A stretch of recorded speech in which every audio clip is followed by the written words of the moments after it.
While helping a neighbor move a couch, I opened the back door. She was there, on top of his son, in broad daylight. I hadn't planned on spending my Saturday hauling a neighbor's couch, but that's how things started. Mr. Caldwell had flagged me down the day before, explaining that his son was too busy to help move furniture and he didn't want to strain his back. I liked the old man. He was formal, a little stiff, the kind of neighbor who always trimmed his lawn edges twice, but he was respectful and carried himself like someone who wanted order in his world. So I said yes. When I walked into his house that afternoon, I noticed how quiet it was inside. Not the kind of quiet that comes from peace, but the kind that feels heavy, like a church right before a sermon. Family photos lined the walls. Mr. Caldwell with his wife years back, Brent in his high school football uniform, the whole family dressed sharp for Easter service. You didn't even need to be told this man was religious. You could see it in every detail of the home. We wrestled with the couch in the living room. It was a beast, one of those oversized sectional pieces with wooden legs that caught on everything. We had to tilt it, shuffle sideways, then tilt again. Sweat ran down my back as I pressed my shoulder into the armrest, pushing while Mr. Caldwell pulled. The thing barely budged. Back door might give us more space, he muttered, adjusting his grip. His voice carried that low rumble of command, like he'd spent his life telling people how to do things and expected obedience. I didn't argue. I turned, wedged my shoulder harder under the weight, and reached for the handle of the back door. It creaked open, sunlight spilling across the tiled floor. And then my stomach dropped. Because there, in broad daylight, in the middle of Mr. Caldwell's neatly fenced yard, my girlfriend Leah was straddling his son Brent like it was the most natural thing in the world. I froze, still bent under the weight of the couch, my hand gripping the doorframe. Her hair swung as she moved, her face flushed, her eyes closed. Brent had that smug grin plastered across his face, one hand behind his head like he owned the moment. My entire chest burned, the sound of my own heartbeat louder than the scrape of furniture. Mr. Caldwell was still pulling at his end, not yet seeing what I saw. I dropped my grip on the couch, letting my side crash to the floor with a dull thud. He grumbled something about careful handling, then stepped toward the door to see why I'd stopped. The instant his eyes landed on them, his whole body stiffened. For a moment, he looked carved from stone, his jaw set, his hands trembling as if he wasn't sure whether to cover his face or clench his fists. His son, his own yard, the girl his neighbor had been with for nearly 3 years. Leah gasped when she realized the door was open. She scrambled off Brent, tugging down her skirt in a panic, her face cycling between guilt and fear. Brent, on the other hand, just sat up with that arrogant tilt of his chin, squinting at us like we were intruding on his private moment. The silence cracked when my own voice came out louder than I intended. What the hell is this? My shout echoed through the yard. A dog barked somewhere down the street. A curtain twitched in the neighbor's window. Leah opened her mouth, stammered something incoherent, then shut it again, her hands still tugging nervously at her clothes. Brent smirked, actually smirked, and leaned back on his elbows like I was just another inconvenience. Mr. Caldwell's face turned red. He didn't yell right away, which somehow made it worse. He inhaled sharply, fists trembling, then turned his gaze on Brent with the weight of a judge delivering sentence. "You dare," he said, his voice low, shaking with restrained fury. "You dare bring this shame into my house, in my yard, in front of my guest." That was when the shouting truly began. Leah tried to step toward me, babbling excuses, but I shoved her back without touching her, just a forceful wave of my arm. I couldn't even process words properly, just raw betrayal boiling up into rage. I turned on Brent, who stood lazily, brushing grass from his jeans. He didn't look ashamed. If anything, he looked amused, like this wasn't the first time, like it wouldn't be the last. I lunged forward, grabbing him by the shirt front and slamming him against the wooden fence. His smirk finally faltered when his head thudded against the slats. "You think this is funny?" I snarled, my breath hot against his face. "You think I'm some kind of joke to you?" Brent shoved me back, and for a second it looked like fists would fly. But Mr. Caldwell stepped between us with surprising speed for a man his age, his arms outstretched like he was separating wild animals. His eyes were fixed on Brent, though not me. "You bring disgrace under my roof again, and you will no longer be welcome here," he spat. His words came with a weight that told me this wasn't the first time Brent had crossed him. His tone wasn't shock, it was exhaustion, the sound of a man who had defended his son too many times already. Leah sobbed, reaching for me again, but I turned and shoved open the gate. I couldn't stand another second of the sight. My vision blurred with fury as I stormed out onto the street. Behind me, the shouting continued, Mr. Caldwell's voice roaring in righteous indignation, Leah crying, Brent muttering something defiant. As I walked down the block, Neighbors peeked through blinds. They had heard. They had seen. The scandal wasn't going to stay confined to that backyard. My phone buzzed in my pocket. I didn't even need to check. Leah, no doubt, already spinning her lies, desperate to explain. I ignored it. My mind wasn't on her words. It was on Brent's face. That smug, fearless smirk. The way he looked at me like I was nothing. The way his own father's anger barely dented his arrogance. And deeper still, my mind stuck on Mr. Caldwell's words. Again. This wasn't just about me. This wasn't just a betrayal between lovers. This was a family rot, one that had been festering behind those neatly trimmed hedges and polished windows for years. Leah was just another symptom. Brent had been dragging his father's name through the mud long before I came into the picture. And in that moment, walking away with my fists still clenched, I realized something chilling. This wasn't over. Not even close. Leah thought she had broken me. Brent thought he had humiliated me. But I had just stumbled into a story much bigger than their little backyard affair. A story of control, reputation, and a son who seemed intent on destroying everything his father had built. I didn't know how yet, but I wasn't just going to walk away. I didn't answer Leah's first call, or her second, or the string of them that followed in the next hour. By the time I reached my apartment, the screen was lit up with her name, the call log like a broken record, each ring an attempt to rewrite what I'd seen with my own eyes. I left the phone buzzing on the counter. I poured myself a glass of water, my hands still trembling. Every time I shut my eyes, I saw Brent's smirk. Not Leah's face, though that cut deeper than I wanted to admit, but Brent's casual arrogance, as if humiliating me in broad daylight was entertainment. The first knock on my door came 15 minutes later. I ignored it. The second one, harder, louder, was followed by her voice. "Damien, please. Just let me in." Neighbors would hear. That was her tactic.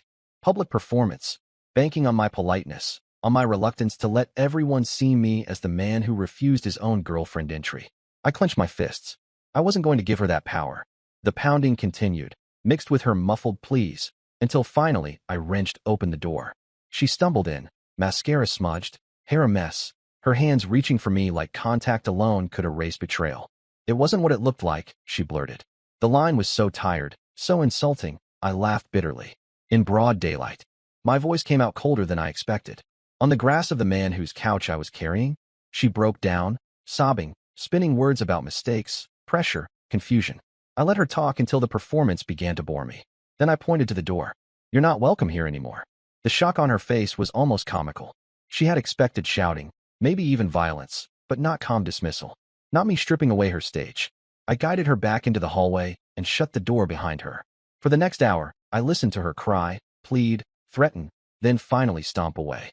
When silence returned, it was almost worse. Because silence meant the storm was brewing elsewhere.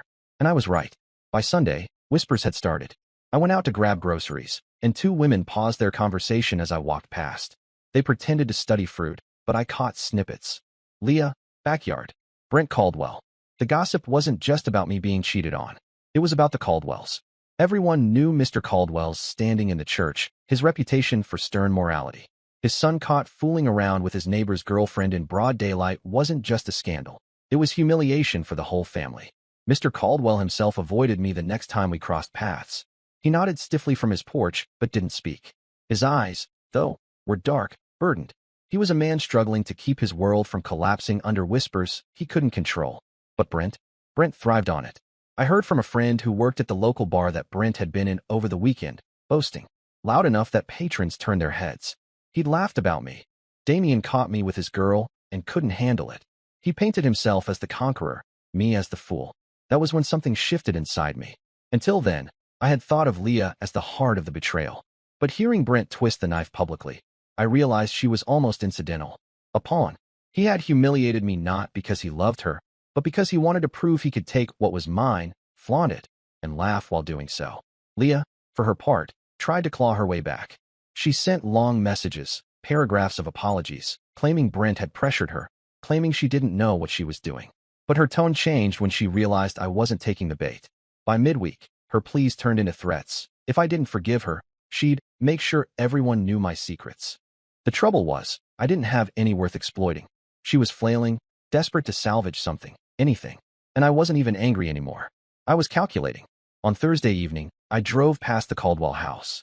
Brent's car wasn't there, but Mr. Caldwell's old sedan was parked neatly in the driveway. I pulled over, pretending to check something on my phone, and watched as Mr. Caldwell walked down the path to fetch his mail. His movements were slow, deliberate, as if every step carried the weight of shame. When he spotted me, his shoulders stiffened. For a moment I thought he'd ignore me, but then he walked over. "Damien," he said, his voice low, stripped of its usual authority. "Mr. Caldwell." Silence stretched between us. Finally, he exhaled. "I am ashamed. Not for you. For him." His gaze dropped to the ground. I raised my son to respect boundaries, to honor what is not his. And yet, his jaw tightened. This is not the first time he has embarrassed me, but this is the worst. The words confirmed what I had suspected. Brent's arrogance wasn't new. It was a pattern, and his father, for all his sternness, had been covering for him, hoping discipline would someday take root. "He doesn't even care," I said quietly. Mr. Caldwell's eyes flashed. "That is what burns me most." His fists clenched, veins rising. "He feels no shame. He laughs. He mocks. And people look at me, as if my household is a circus." I nodded slowly. The cracks in the family's foundation weren't just showing. They were splitting wide open, and I knew exactly where to press. By Friday, the gossip had grown teeth. Someone at the church had spotted Leah leaving Brent's car late at night. Someone else claimed they'd seen her shopping with him. Whether the stories were true or exaggerated didn't matter. The narrative had taken hold. Brent Caldwell had stolen his neighbor's girlfriend and flaunted it without remorse. Mr. Caldwell's reputation, built on decades of sermons about morality, discipline, and respect, was unraveling. And the irony was brutal. His son wasn't just destroying his own name. He was dragging his father's with him. Brent, meanwhile, acted untouchable. He strutted around town, his arrogance now fueled by infamy. To him, the scandal was power. Every whisper, every sideways glance, fed his ego. For me, the humiliation had settled into a sharp, focused determination. They thought I'd retreat quietly. They thought my silence meant defeat. But silence was planning. Silence was strategy. I began sketching the outlines of what needed to happen. Not just revenge on Leah, not just retaliation against Brent, but something bigger. Something that would hit where it hurt most. Reputation, respect, legacy. Because Leah's betrayal had cut deep. But Brent's smirk, his mockery, had carved something even deeper. A certainty that he believed he was untouchable. And no one is untouchable. The weekend came, and with it, another escalation. Brent hosted a gathering at a friend's house. A backyard full of beer cans and loud music. Word spread quickly, as it always did. I wasn't there, but reports filtered back to me. Brent had stood in the middle of the crowd, raising his glass, and toasted to taking what the weak can't hold on to. Laughter roared. And then, according to one witness, he mentioned my name. That was the final straw. Leah, apparently, had been there too. Not embarrassed, not hiding, but laughing along, clinging to his arm like she hadn't been the one crying outside my apartment days before. It wasn't just betrayal anymore. It was theater, a performance at my expense. And if they wanted theater, I was ready to give them a show they would never forget. That night, I drove again past the Caldwell house. The lights were off, but I sat in my car and studied the silhouette of the building. The family photos on the walls, the polished exterior, the image of stability and morality. All of it was fragile, a thin shell over a rotting core. Mr. Caldwell, for all his sternness, still believed his son could be corrected, reined in, brought back into the fold. He was wrong. Brent didn't fear shame, because he had never truly been forced to face it. His father's protection had always cushioned the consequences. So I made a quiet promise to myself as I sat in that car, the cool night air seeping in through the cracked window. If Brent wanted to treat my humiliation like a game, I would turn the board on him. And this time, no fatherly hand would shield him. This wasn't going to end with shouting matches or slammed doors. It was going to end with Brent exposed in a way he couldn't laugh off. And Leah, by choosing his side, would go down with him. The pieces were already moving. I just had to guide them into place. The following week passed with an eerie rhythm. Leah's attempts to contact me had dwindled into silence, but not because she'd given up. I knew her silence meant she was clinging tighter to Brent, doubling down on the choice she'd made. Brent, meanwhile, only grew louder, feeding on the whispers like gasoline on a fire. But the louder he became, the more fragile Mr. Caldwell's facade of respectability grew. I could see it in the man's posture when he left for church, in the way he avoided eye contact with neighbors, in the sharp lines of his jaw that spoke of sleepless nights. He was a man who believed order was everything, and his son had turned his household into a circus. That was when the invitation came. It wasn't from Brent. It wasn't from Leah. It was from Mr. Caldwell himself. He appeared at my door late one evening, his hand gripping the brim of his hat like he was holding his composure together with cloth and thread. "I'm hosting a gathering this weekend," he said. His voice was brittle, carrying both shame and defiance. For Brent's birthday, I would like you to come. I blinked. You want me there? I want witnesses, he said quietly, his eyes locking with mine. If he embarrasses me again, I won't cover for him. There it was. The crack had become a fissure. Mr. Caldwell wasn't inviting me as a friend. He was inviting me as insurance. He needed someone who wouldn't flinch if the truth came out. I nodded slowly. I'll be there. The day of the party arrived with heavy clouds overhead, the air thick with the smell of impending rain. The Caldwell yard was decorated with string lights and a long table laid with food. Guests gathered, relatives, church acquaintances, family friends. They spoke in polite tones, but underneath every conversation was the hum of gossip. Everyone had heard something. Everyone was watching. Brent played host with the charisma of someone who thought he was invincible. He slapped backs, poured drinks, laughed too loudly at his own jokes. Leah hovered near him, smiling too brightly, as though her presence by his side could rewrite the past.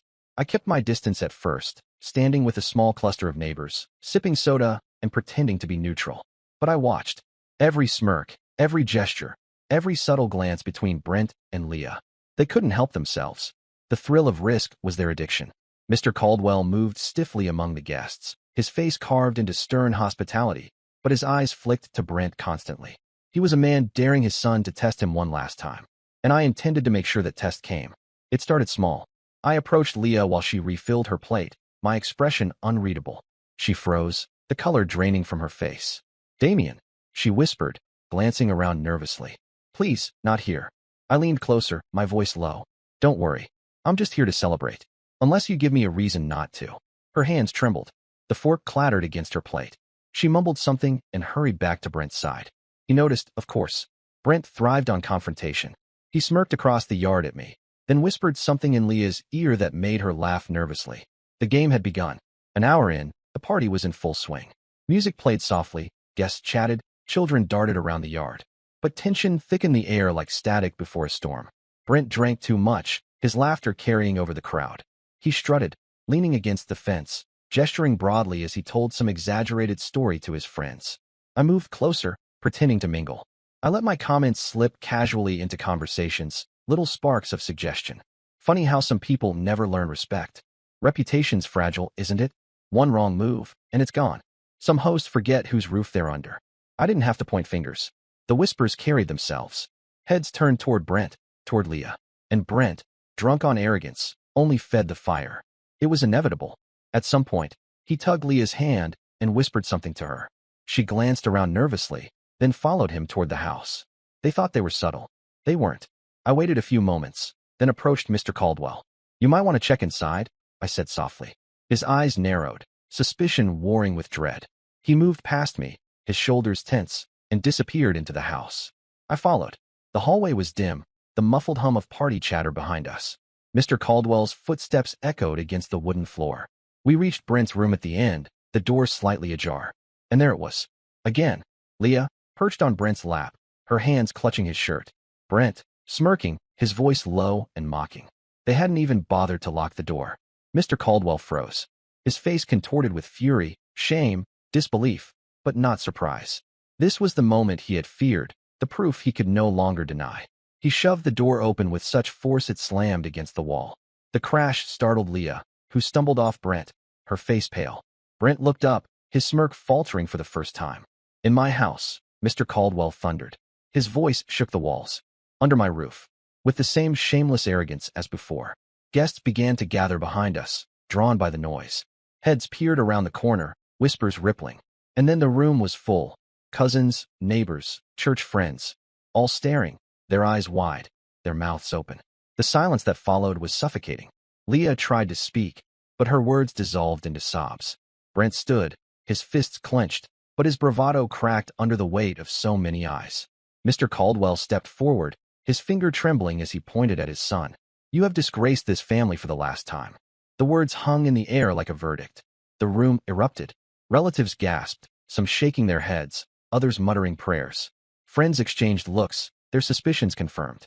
A woman at the back whispered, in front of everyone, her tone dripping with disdain. Leah crumpled, covering her face with her hands. Brent tried to laugh it off, muttering something about privacy, but no one believed him. The smirk was gone, replaced by the twitching jaw of a man who realized too late that his safety net had vanished. Mr. Caldwell's voice cut through the chaos. Out. Both of you. Out of my house. Out of my sight. Leah sobbed harder, begging, but Brent just stood frozen, his arrogance shattered. Finally, he shoved past the crowd and stormed into the night. Leah stumbled after him, humiliated, her sobs echoing down the hallway. The guests lingered, whispering, exchanging looks of pity for Mr. Caldwell, of disgust for Brent and Leah. The house that once symbolized order now stood as a monument to disgrace. And I stood at the back, silent, watching the scene I had orchestrated unfold. Not a word spoken, not a hand raised, but every move nudged carefully into place. Brent had wanted theater. He had it. But this time, the performance ended with his mask ripped away.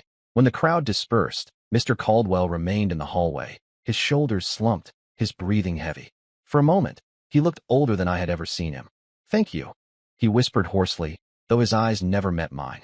I nodded. Words weren't necessary, because we both knew this wasn't just about me anymore. It was about a father finally seeing the monster he had shielded too long, and a son realizing that arrogance cannot protect you when the curtain finally falls. That night, as I drove home, the image burned into my mind wasn't Leah crying or Brent storming out. It was the look on Mr. Caldwell's face. The moment he finally broke. And I knew part 3 wasn't the end. It was the fracture before the collapse. The real consequences were still to come. After that night, the Caldwell household was never the same. The string lights from Brent's birthday party were still dangling in the yard the next morning, but they looked like decorations left after a funeral. Mr. Caldwell's car sat motionless in the driveway, while Brent's truck was gone. The air around the neighborhood carried a strange silence, as if everyone was waiting to see what the old man would do next. The whispers, however, didn't wait. By Sunday, the entire congregation knew. Brent Caldwell and Leah, my Leah, had been caught in his room during his own birthday party, with half the church present to witness it. The whispers weren't whispers anymore. They were discussions in daylight, traded openly in the pews, muttered after sermons, dissected over Sunday lunches. For a man like Mr. Caldwell, whose entire life was built on reputation, discipline, and religious authority, it was a public crucifixion. And unlike the quiet mistakes of his son's past, bar fights, drunk driving, whispered affairs with girls who eventually left town, this one couldn't be covered up. Too many witnesses. Too many mouths ready to repeat it. I watched it unfold from a distance. And I'll admit, there was satisfaction in it. Not joy, not relief. Just the grim satisfaction of seeing arrogance meet its own end. Leah's collapse came quickly. She showed up at my apartment again 3 days later, her face pale, her eyes bloodshot. Gone was the carefully painted mask of charm she wore at the party. Now she looked desperate, stripped bare. Damien, she begged through the crack in the door. Please, just listen. He's turned on me. Brent's not who I thought he was. He won't answer my calls. He told me to leave him alone. I leaned against the doorframe, studying her. For the first time, I realized she wasn't even humiliated by what she'd done. She was humiliated by being abandoned. You made your choice, I said evenly. Tears spilled down her face. She tried to step closer, but I blocked her path. She wasn't welcome anymore. Not here, not in my life. She had gambled on Brent's arrogance and lost. That was the last time I saw her at my door. Brent, however, didn't go quietly. For a week, he swaggered through town, pretending nothing had changed. He laughed with friends, claimed the scandal was exaggerated, painted himself as the victim of gossip. But arrogance is a fragile armor, and it cracks under pressure. His father stopped speaking to him entirely. He was locked out of the house. Rumors spread that his father had threatened to cut him out of his will if he didn't clean up his life. Then came the fight. I wasn't there, but I heard about it from 3 different people. Brent had shown up at a bar, drunk and belligerent, mouthing off about me. He called me weak, called me pathetic, claimed Leah had begged for him. A man who barely knew me finally snapped and told him to shut his mouth. Brent threw the first punch. He lost. He walked out of that bar with a black eye, blood on his shirt, and not a single friend left on his side. For the first time, the smirk was gone. Mr. Caldwell, meanwhile, doubled down on his righteousness. At church the following Sunday, he stood in front of the congregation and made a speech that sent chills through the pews. My son has brought shame to my household, he said, his voice heavy but steady. And as his father, I will not cover his sins any longer. Discipline has failed. Protection has failed. If he continues down this road, he will walk it alone. The room was silent when he finished. It wasn't just a condemnation. It was a public cutting off, a declaration that Brent no longer carried the protection of his father's name. For a man like Mr. Caldwell, it was the ultimate punishment. For Brent, it was exile. Leah drifted in the weeks that followed. She tried to cling to Brent, but he shoved her away. She tried to rebuild with friends, but none of them wanted to be pulled into the wreckage. Eventually, word spread that she'd lost her job at a boutique downtown. The owner had heard enough gossip to decide Leah wasn't the image she wanted representing her store. She became a ghost in the neighborhood, spotted at odd hours, slipping between buses, her head down. Every time her name came up in conversation, it was met with a sigh, a shake of the head, a muttered, "Such a waste." Brent fared no better. Without his father's support, he drifted from couch to couch, his arrogance curdling into bitterness. He started showing up at the same bars, but no one laughed at his stories anymore. He was a punchline now, not the star of the show. The confrontation came a month later. I was walking home from work when I heard footsteps behind me. I turned to see Brent, his face drawn, his eyes bloodshot, his fists clenched. "You think you ruined me?" he snarled. I didn't answer.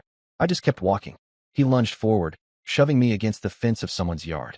His breath stank of whiskey, his hands shaking. He raised a fist, but his swing was sloppy, fueled by rage and alcohol. I stepped aside, and he stumbled, crashing to the ground. Neighbors peeked out from their porches. I didn't move to help him. I didn't need to. Within minutes, a patrol car pulled up. Someone had called. The officers recognized him instantly. Brent Caldwell, drunk, disorderly, swinging at neighbors. They hauled him up by his arms, cuffed him, shoved him into the back of the car. One of the officers glanced at me. "Thanks for staying calm." I just nodded. Brent screamed obscenities as they drove away, his voice cracking with desperation.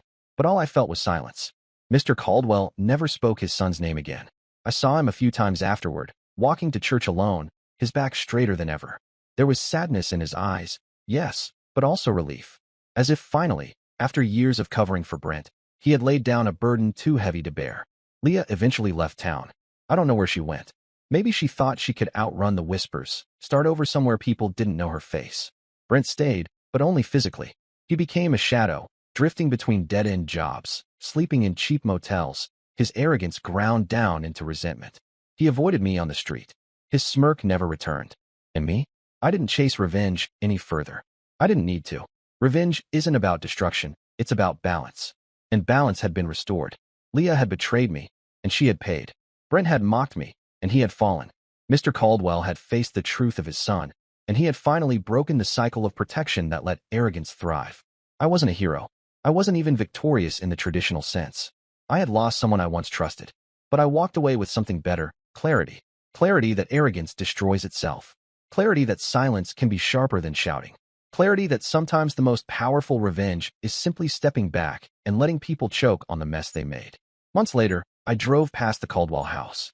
The lawn was still neatly trimmed, the porch swept clean, the lights glowing softly in the windows.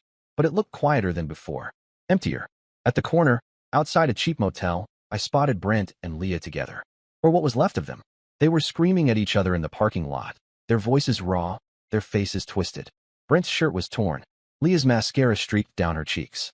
People passed by without looking, uninterested in two broken souls tearing at each other. I slowed for just a moment, watching them.